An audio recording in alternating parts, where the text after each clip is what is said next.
სპორტის და ახალგაზრდობის საქმეთა მინისტრის მოადგილე პროგრამა თანამემამულეს მონაწილე სტუდენტებს შეხვდა. რადიმ ბეგოძე დიასპორის საკითხებში სახელმწიფო მინისტრის აპარატის სტაჟირებაზე მყოფ ახალგაზრდებს უწყების პროექტები და გიგმები გააცნო. შეხვედრა კითხვა-პასუხის რეჟიმში წარიმართა. აღნიშნული პროექტის ფარგლებში 40-მდე სტუდენტი ამერიკის და ევროპის სხვადასხვა ქვეყანაში არსებულ სახელმწიფო ორგანიზაციებში ერთვიან პრაქტიკას გაიმარჯვეს.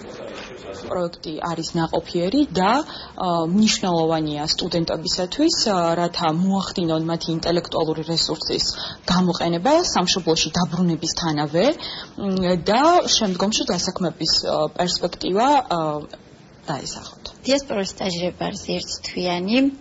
ესენი არიან სტუდენტები, საზღვარგარეთ ხედავენ განათლებას და ზაფხულის პერიოდში იმყოფებიან სამშობლოში არტადეგებზე.